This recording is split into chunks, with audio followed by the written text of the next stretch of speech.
gender bukan tentang laki-laki ataupun perempuan.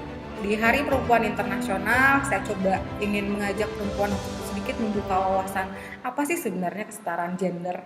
Dewasa ini semakin marak isu kesetaraan gender kesetaraan antara laki-laki dan perempuan, atau lebih populernya dikenal dengan kesetaraan gender. Isu ini jika diulik lebih lama dalam mengkerucut menjadi permasalahan ketimbang keadaan dan kedudukan antara laki-laki dan perempuan. Permasalahan ini muncul ketika perempuan memiliki kesempatan yang terbatas apabila dibandingkan dengan laki-laki yang memiliki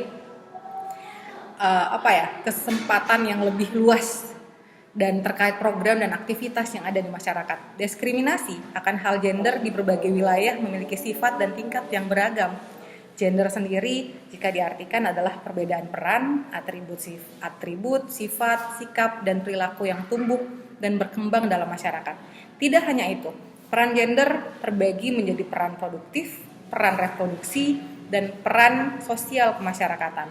Ada perbedaan mencolok yang sudah lama dikaitkan dengan seperangkat tuntutan sosial tentang kepantasan dalam berperilaku, dan pada gilirannya hak-hak sumber daya dan kuasa. Terdapat pengelompokan sosial yang menunjukkan jalan hidup seseorang dan partisipasinya dalam kehidupan bermasyarakat maupun kegiatan ekonomi.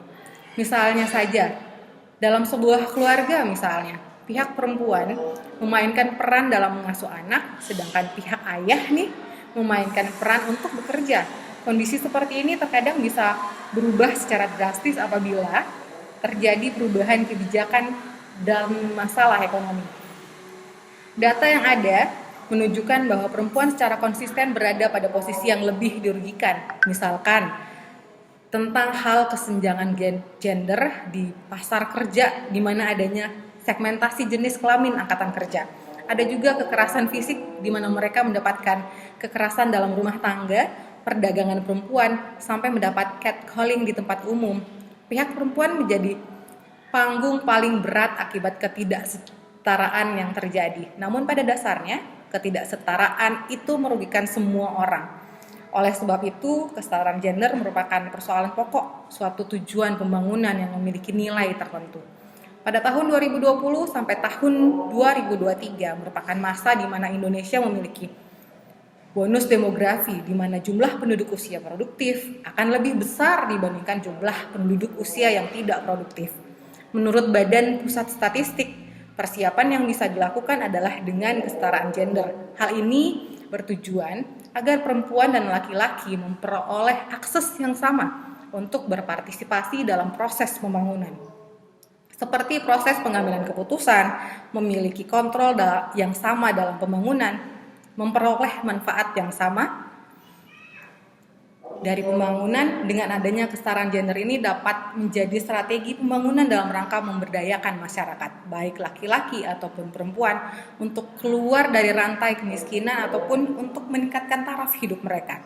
Kesetaraan gender sendiri tidak melulu memandang sebagai hak dan kewajiban yang sama tanpa adanya pertimbangan.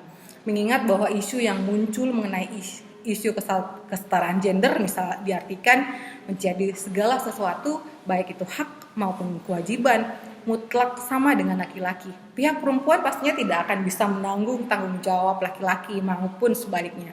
Maka dari itu perlu adanya pembangunan yang berkelanjutan yang setiap butirnya tujuannya tidak lupa menjunjung hak asasi manusia untuk mencapai kesetaraan gender dan memperdayakan perempuan sehingga perempuan mendapatkan kedudukan yang layak, bukan karena rasa iba tetapi kerja keras memberi pengaruh terhadap sekitarnya. Terima kasih.